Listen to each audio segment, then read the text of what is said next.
Thank you.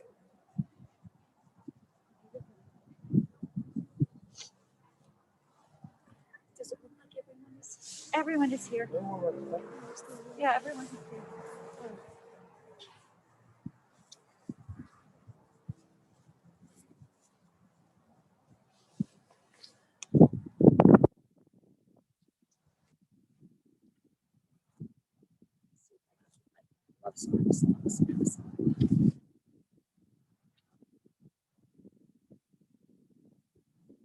Bruchim habayim. Welcome. It's good and important that we are all here together.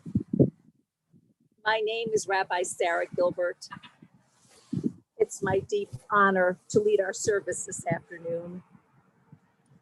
Hebrew was one of the many languages in which Dr. Vertenstein was fluent. So I bring the Hebrew word for funeral, levaya, which literally means to accompany or to escort.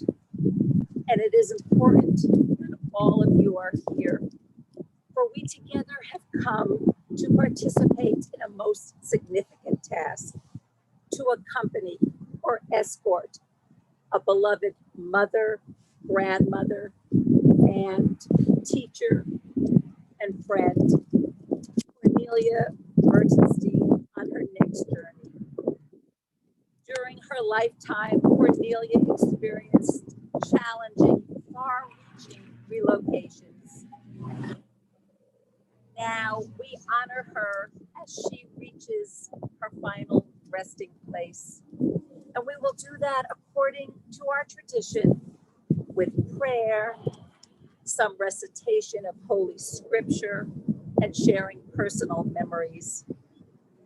We also hope that our gathering will bring some comfort to Mariana, who most deeply feels this loss, and to her husband, Steve, and to Tanya and her husband, Ben, who are with us virtually from London, and Danny, who has traveled to be with family from California.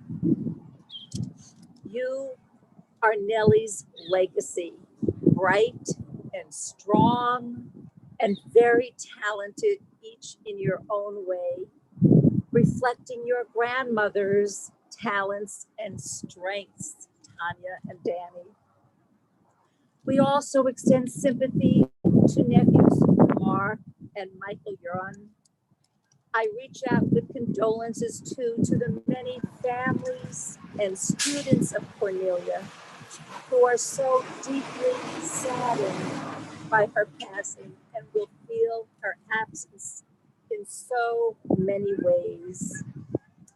And at this time, at this sorrowful time, we recognize that Mariana and Steve, Tanya and Danny still mourn for their father, their grandfather's passing only 10 months ago. May Matthew's memory be for a blessing.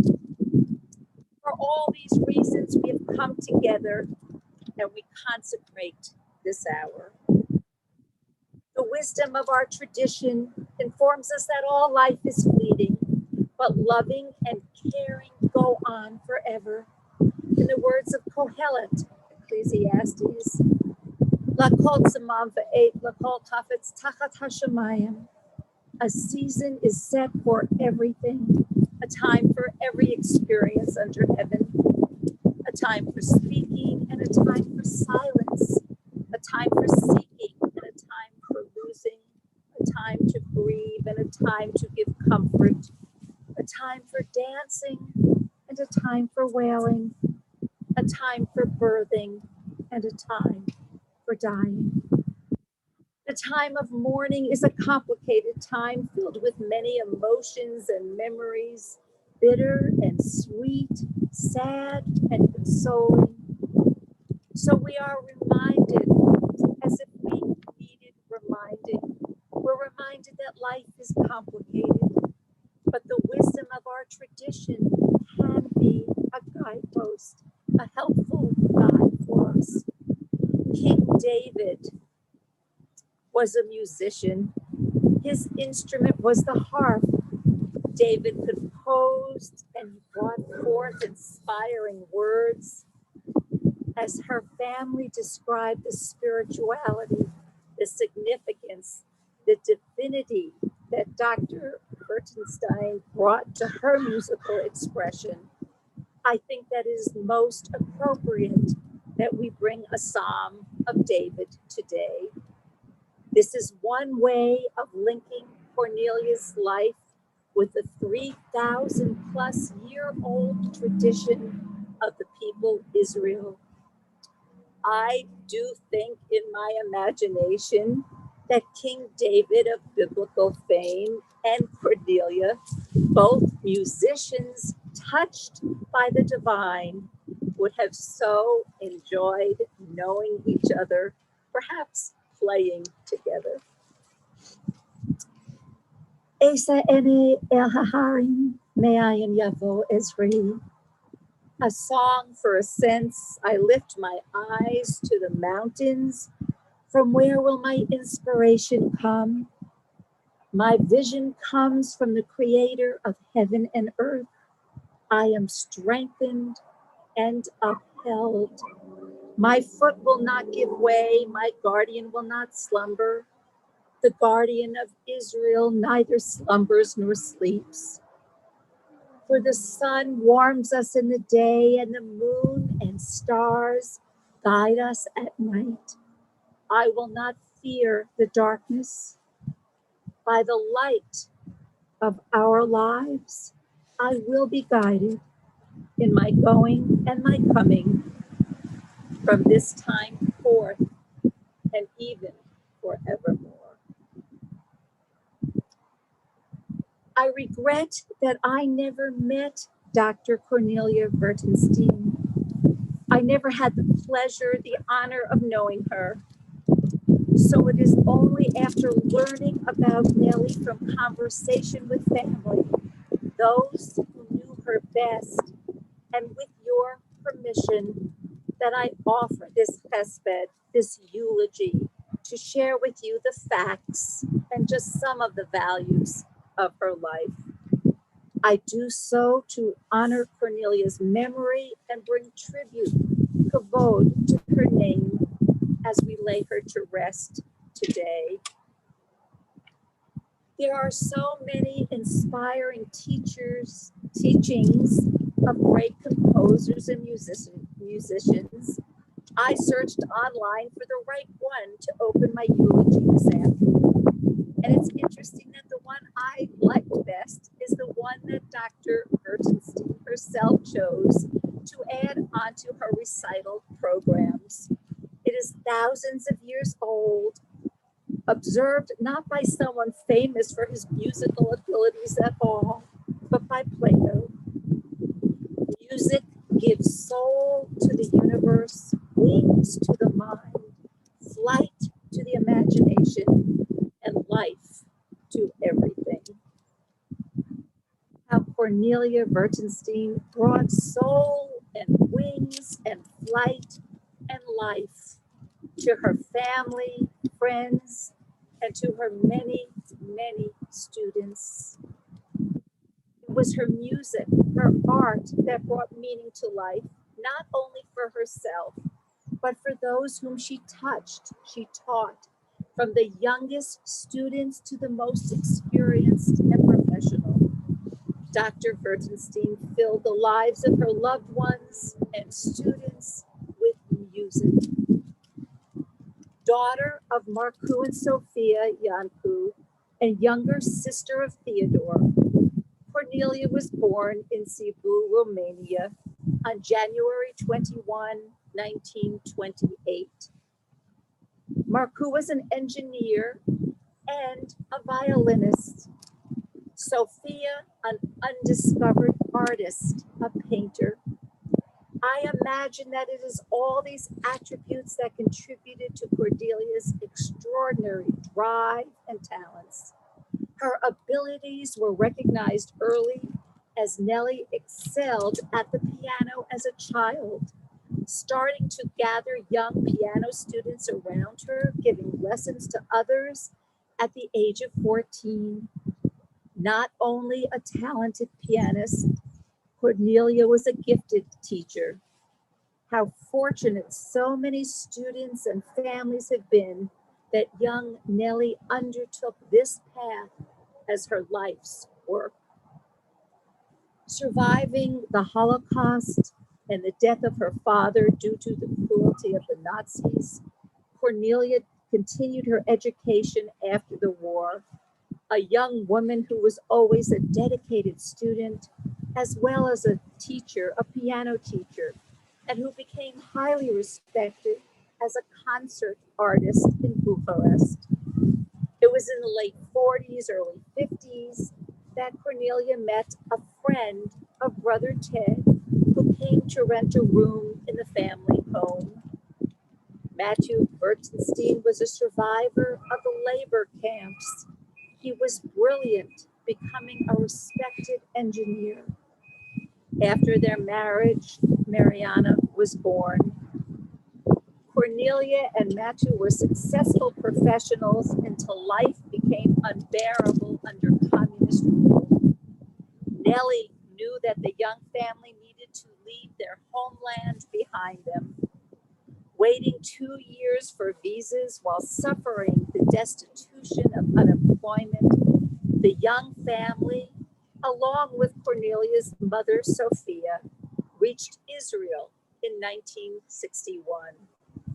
Cornelia, Matthew, Mariana, and Sophia then followed Brother Ted to Colorado. Nellie thrived in Denver. She learned English. I believe that was her sixth language. And she achieved a doctorate degree in music from the University of Colorado.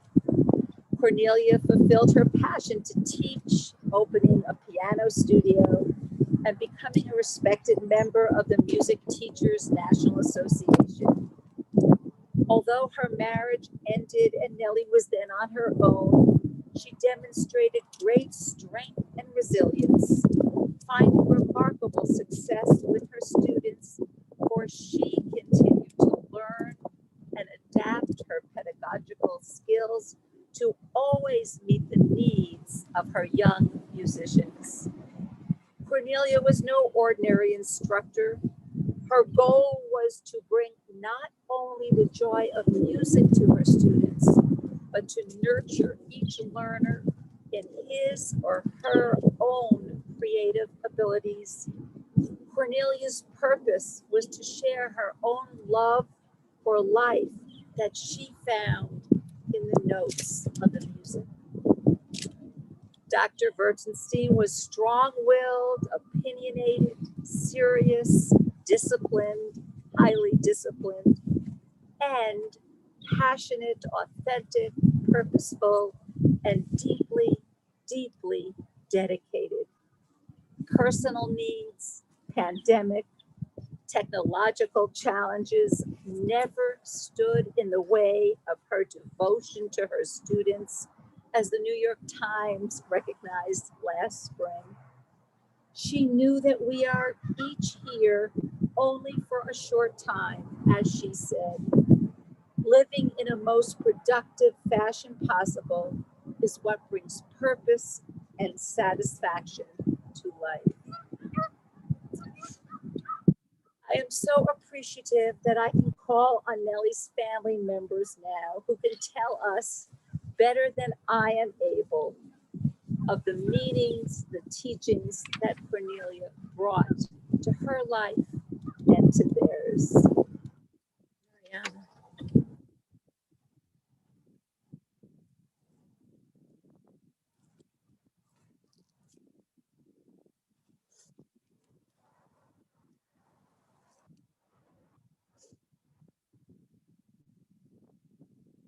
Gilbert has done a wonderful job of telling my mother's story. I want to share some of the things that my mother taught me. Through surviving her childhood and becoming a successful musician in Romania, eventually moving our family to the United States, taught me how to be strong in the face of adversity. Through building a life and successful career for herself in a new country, she taught me the value of perseverance and hard work. Through the incredible sacrifices she made to support me, she taught me the value of education. Through completely supporting herself for the last 40 years of her life, she taught me that women can and should be independent and self-reliant.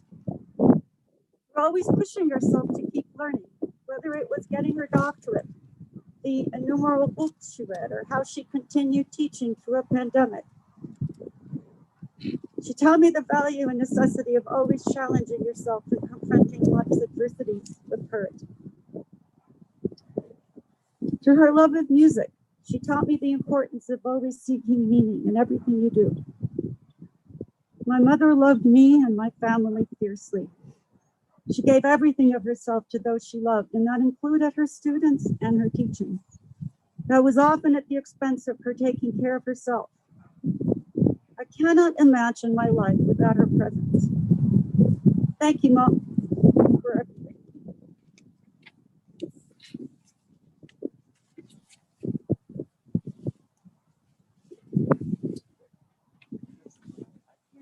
No, Tanya.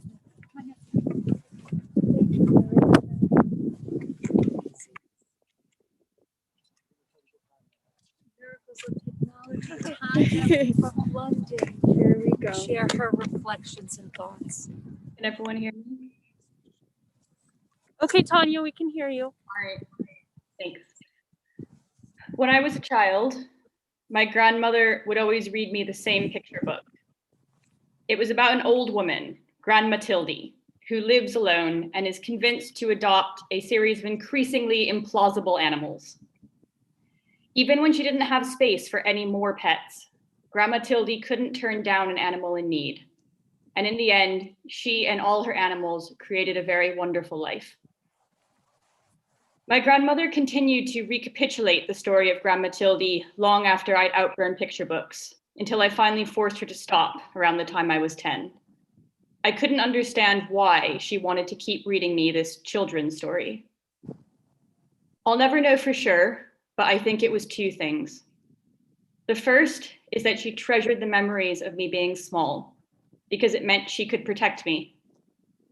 My grandmother's greatest fear was that something bad would happen to me, my brother, or my mom.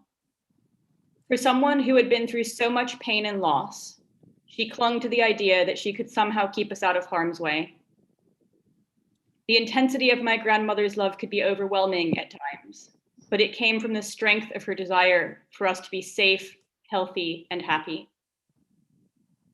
The second thing is that I think she saw herself in that book.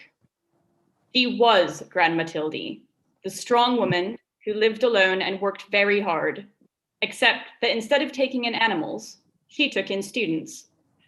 Her life's mission was to bring a love of music to people through teaching piano, and she could never resist the urge to take a promising pupil under her wing. I didn't get it at age 5 or age 10, but I think she was trying to show me a piece of herself. I have so much admiration for my grandmother. I admire how she overcame adversity in Romania and brought her family to the US. I admire her overwhelming passion for music and for her work. And more than anything, I admire her dedication to helping people. I hope that someday I can touch as many lives as she did.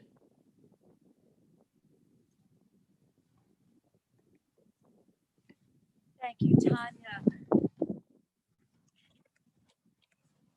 Thank you so much.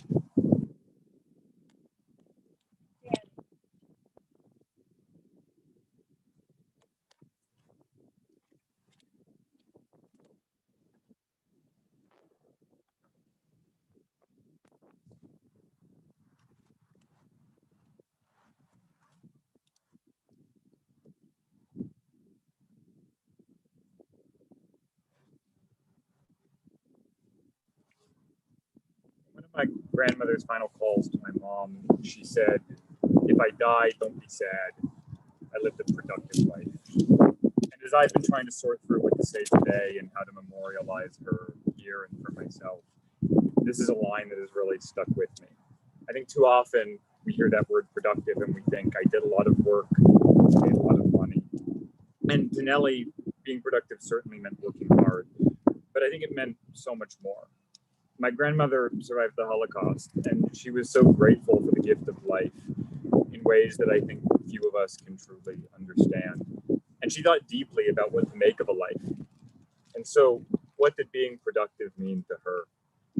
I think being productive meant education, not just her own ceaseless quest for knowledge, but the way that she so generously imparted what she knew and what she had learned unto all those she came into contact with.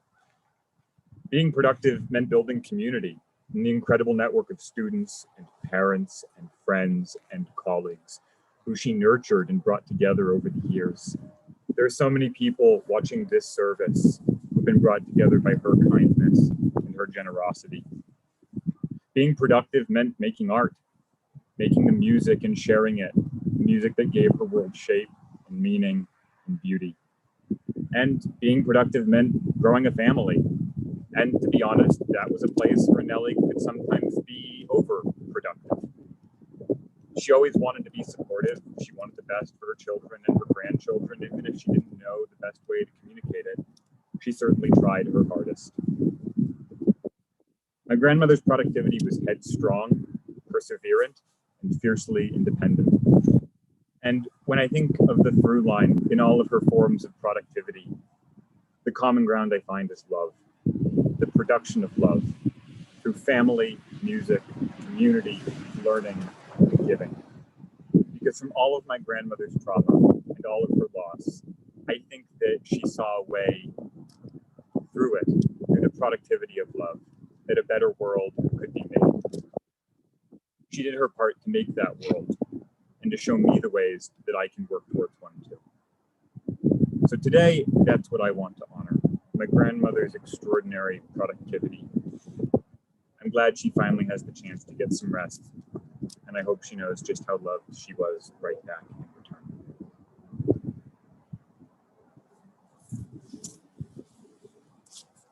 Thank you, Danny.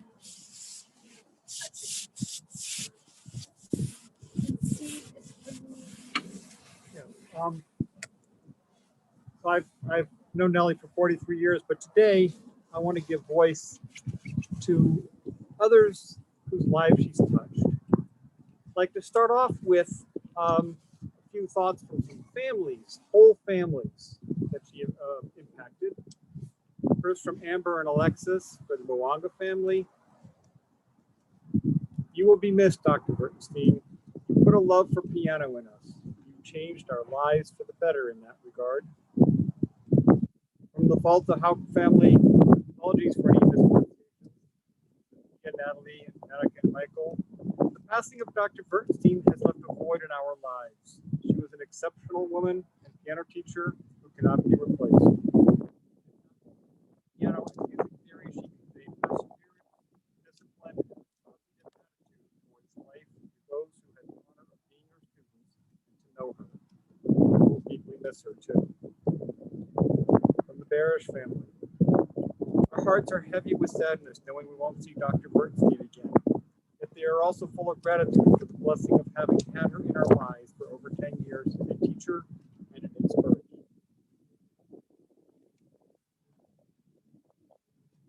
Now, some of her students who she was teaching up until her last weeks. This is from Natty Hawk. Dr. Vertenstein was so much more than a teacher to me and has been a great influence on my life. She helped make me the person I am today, and I love her very much. For as long as I can remember, I've had a piano lesson every Saturday morning, and it is difficult to say goodbye. I will continue to use her teachings to guide me as I study music in college and try to make Dr. Vertenstein proud. Dr. Vertenstein taught me far more than just music, and I hold her wisdom very deep in my heart. Her love for her students and music are unmatched, and every day she she has inspired me to persevere and never stop learning. Dr. Vertenstein's deep reverence for knowledge has given me the incentive to work harder, and I will continue our work in her honor. With love, Maddie. From Serena Barish. Dr. Vertenstein was a more extraordinary woman than there are words to describe. She has shaped my life and shaped who I am, and for that I will forever be grateful. I hope that I'm able to lead my life in a way that represents all she has taught me and that would make her proud. I'm lucky to know that I am blessed to be able to carry out the legacy of a woman who represents the best we can strive to be. Dr. Vertenstein, thank you for being the person you have always been. I will love you always and miss you greatly. I am certain her memory will always be a blessing. All my love, Serena.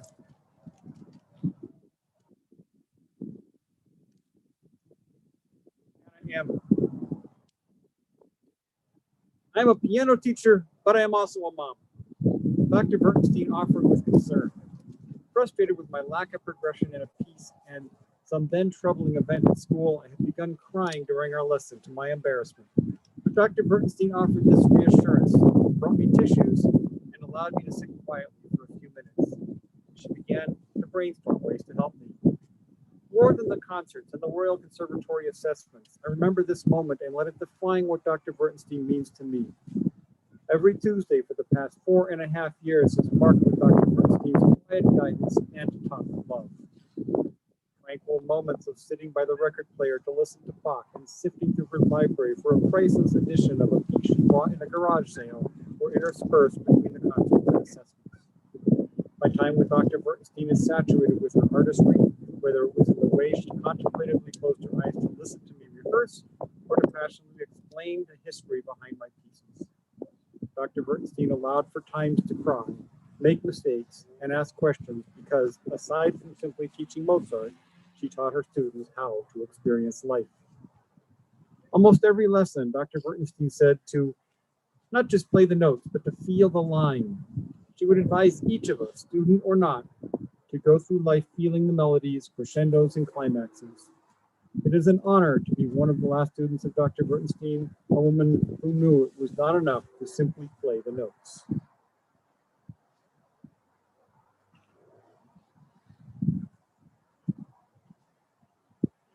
She touched the lives not just of her students, but of people she never taught and sometimes never even met. From Chi Hua Tan, who's a member of the Board of Trustees of the Francis Clark Center for Piano. I had the privilege of connecting with amazing Nellie only recently, yet she impacted me indelibly. As you may know, the video of Nellie conducting an online piano studio recital at age 92 during the shutdown had gone viral. A few weeks ago, I asked her if she'd be willing to be interviewed by Dr. Dumlavala for an upcoming MTNA National Conference session. The topic was about teachers who adapted to technology during the pandemic. We thought that Nellie's innovative spirit would encourage other piano teachers, and she immediately responded with enthusiasm. She shared with me the process of preparing her students for this project online for spring. I was humbled. The special lady wanted to connect with me and talk about, in her words, our rewards and struggles in continuing our so very meaningful work under any circumstance.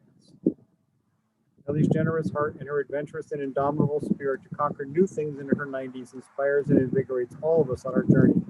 I only wish I had known her sooner. And also from Diana Lawala. It has only been a few weeks since I came to know Dr. Vertenstein through the few emails. I'm working on a project to encapsulate how music teachers have been coping during the pandemic and how they've adapted to online lessons. I recently came across a New York Times article featuring Dr. Vertenstein and how she transitioned to online lessons last year without missing a beat. I knew I just had to get in touch with this amazing lady. After locating her, we proceeded to email back and forth and set up an interview time. She was eager to share her story and experiences with me, and I was very excited to learn about her pedagogical approach.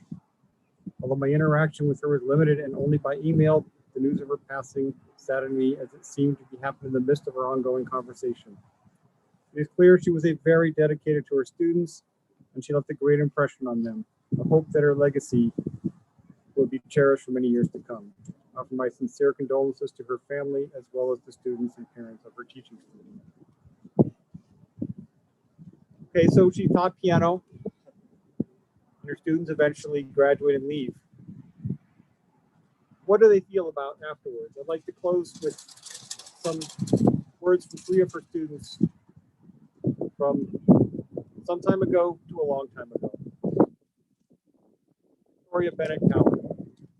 In 1989, when I was in 2nd grade, I started piano lessons with Dr. Vertenstein, which continued through my senior year of high school in 2000. Words can't do justice in expressing the profound impact she had on my life during those years, and even through today. As a high schooler, she had such a great impact on me that I wrote my college entrance essay about her and the life lessons I learned from her steady and unrelenting passion for teaching, not only about piano, but about life.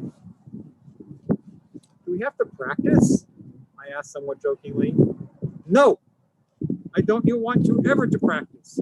This word should be taken out of the dictionary. I don't like it. You do not practice, you make music.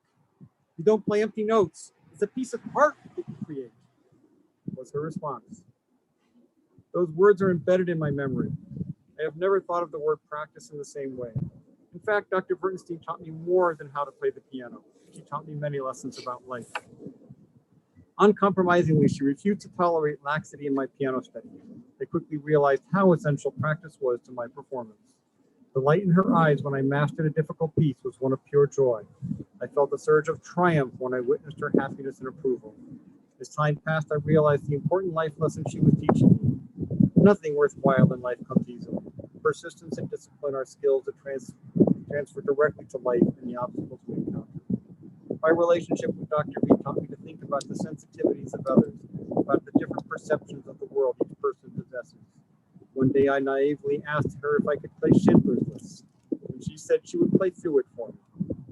She played the theme song of the movie with skill and such emotion that I felt the anguish she was experiencing.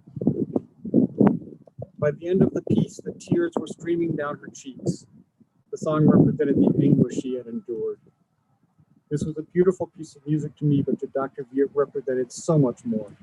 The power of this piece of music is embedded in my memory as a reminder from Dr. V that each individual will have experiences, attitudes, and beliefs that are unique and special. Dr. V has had a profound impact on my life and has shaped my life in ways that have made me a better person and more able to cope with life's challenges. I am privileged to have made such a remarkable role model in my life. My respect to her and what she has taught me will stay with me always. I miss you terribly, Dr. Vertenstein.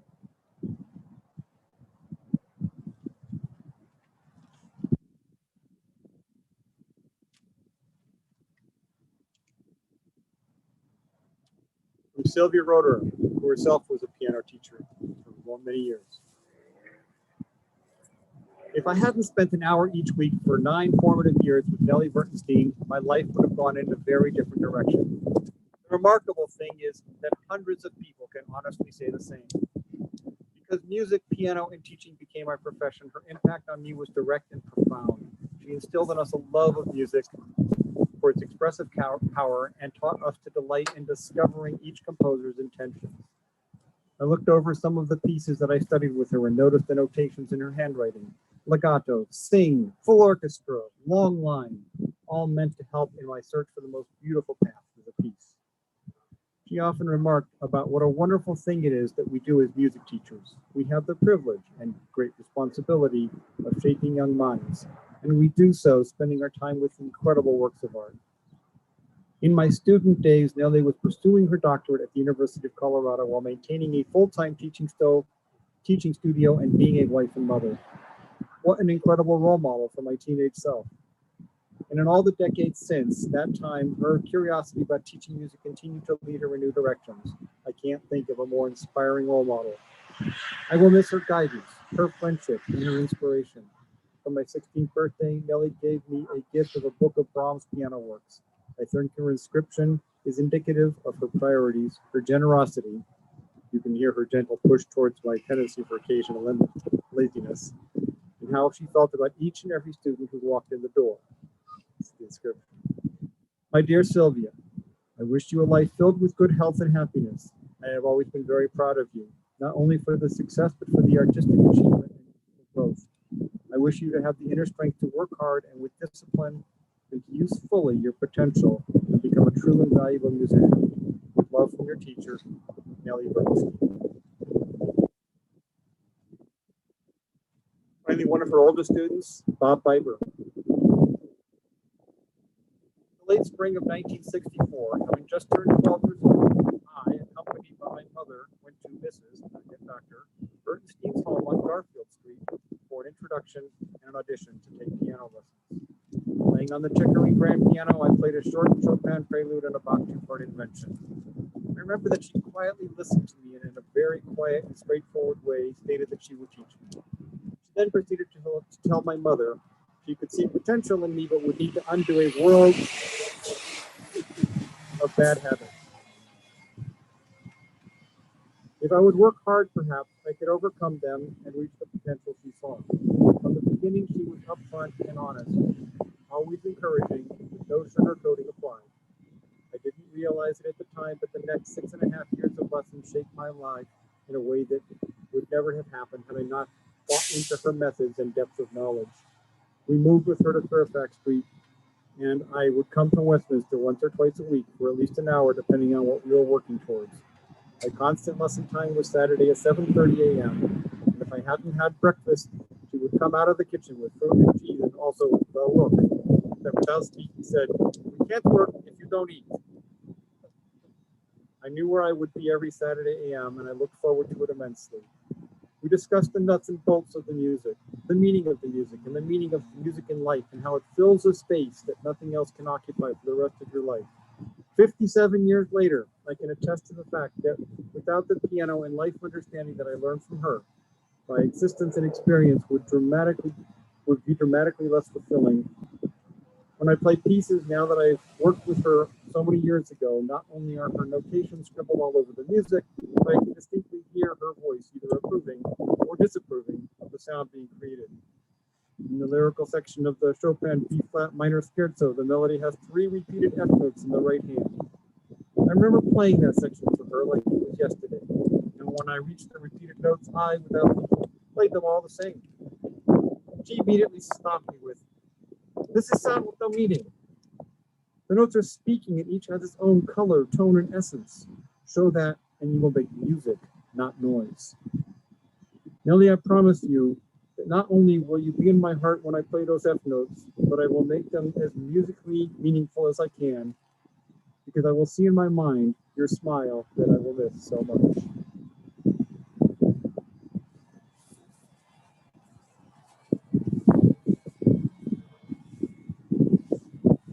Thank you, Steve. And thank you to all who wrote such touching, heartfelt words and shared those beautiful, beautiful memories. One more quote. It was Mozart who said so many years ago that the music is not in the notes, but in the silence between. Mariana, Steve, Tanya, Danny, there will be silence now where once you heard your mother, your grandmothers playing and felt the joy she knew in the expression of her talent, her performance, and her teachings.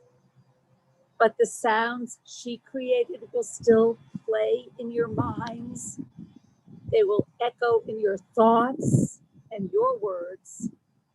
And what Cornelia played is part of who you are and what you will become.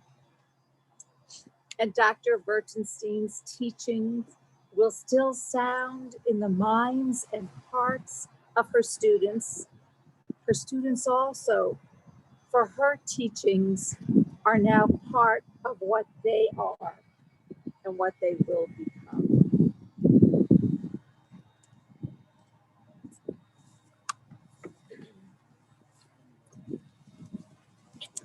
Burial is the last physical act that we can do for our loved ones. It is an act referred to in our tradition as chesed shel emet, an act of truth deceased can in no way repay this kindness in return. The burial is difficult, but it will help to start the mourners on the way to acceptance and reconciliation.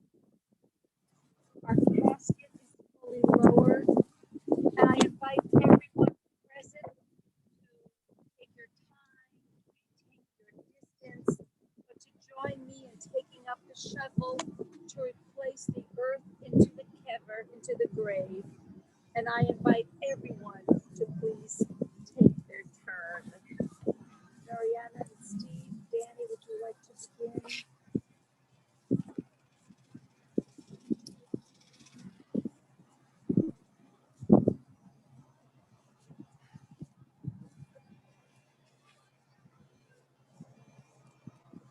Amakoma Tavova Shalom. May Cornelia rest in peace. Ki afar at ve'el afar tashuv. For you are, we all are, but dust, and to dust we will return. Adonai Natav, Adonai Lachak, Yishem, Adonai Mevorach. God has given, and God has taken. May the name of our Lord be blessed.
Everyone who wanted to shovel a little bit.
As long as the closet is covered with foil.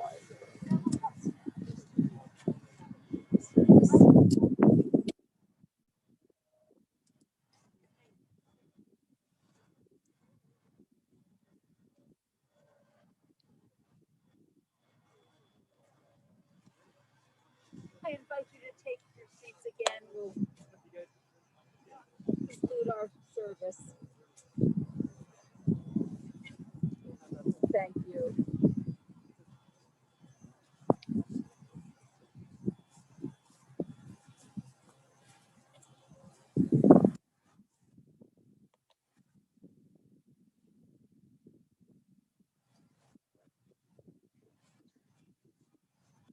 Although not a traditionally religious person, Cornelia strongly identified with her Jewish heritage.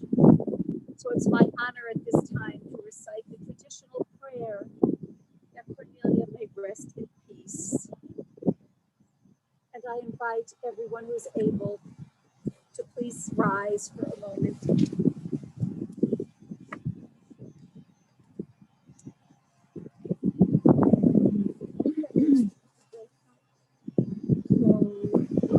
No, we'll wait for a moment before we do the mourner's Kaddish. And I will up a little. And I welcome.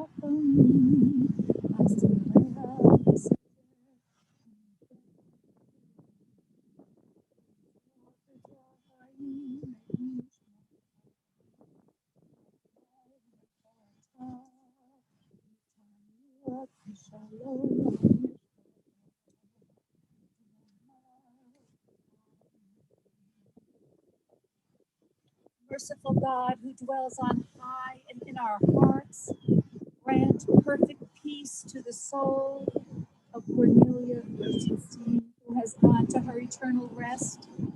Shelter her in your divine presence, for in your hands are the souls of the living and the deceased. May Cornelia's memory be a source of solace and healing, abiding among all who knew her as a lasting blessing.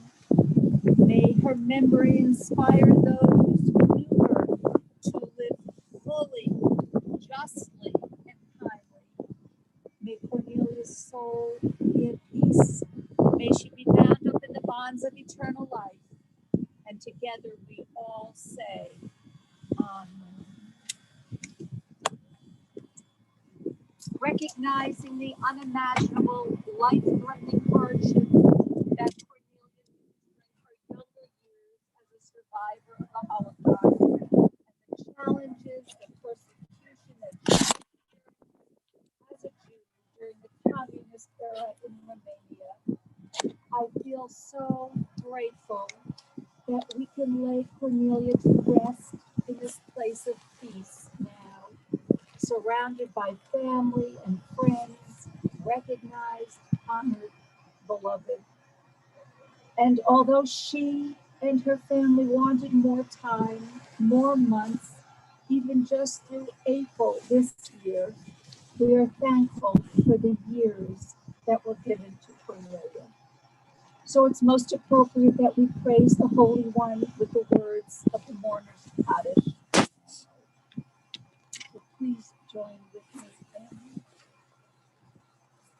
Yitkadal, Yitkadash, Shemerabam, Yoma Tibra, Yote, Yom Lichmachute, L'chaye Kom, Yom Kom, L'chaye, all Beit Yisrael, Ba'agalah, B'Zman Hari, B'Yiru, Amen. Yeheshmei Rabba Mevarach, Yolom Omer, Yitbarach, Yishtabach, Yitzchak. Har, be it Oman, be it Nasser, be it Hadar, be it Alev, be it Allah, Shemay Kisha, La Ilah, Miko, Bukata, Bashirata, Shushbakata, Benechamata, the Amiran, the Oman, Shlamaraba, Minshanai, the Chaim Aleinu, Yaakov Yisrael, Yimaru, Amen. Oh, say Shalom, B'Morav, Yaseh Shalom, Aleinu, Yaakov Yisrael, Yimaru, Amen. May God's great name grow exalted and sanctified in the world that the Holy One created. May God's great name be blessed forever and ever. Blessed, praised, glorified, extolled, exalted, upraised, and lauded be the name of the Holy One. Blessed be God. Beyond any blessing and song, may there be abundant peace from heaven and life bestowed upon us and upon all. May the one who makes peace in the heights grant peace to us. And we all respond.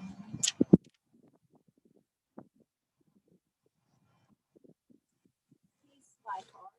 Let the time for the parting be sweet. Let it not be death, but completeness. Let love melt into memory and sadness into the music of life. Let the last touch be gentle like the kiss of the night. Stand still, O beautiful end, for a moment, and play your last pieces in silence. We bow to you.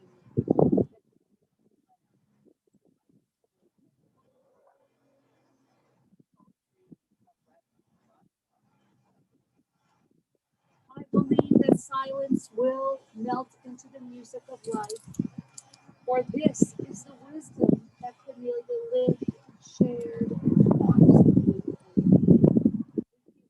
Thanks for her life. May Cornelia's memory be a source of strength for all of us. So we will gather again tomorrow at 5 virtually on Zoom at 5 o'clock p.m. tomorrow, Denver time. And at this point, we have completed the aspect of the funeral that emphasized our honoring of the deceased. And the task of us here is to comfort the mourners and to bring consolation. And I recite the traditional words of comfort.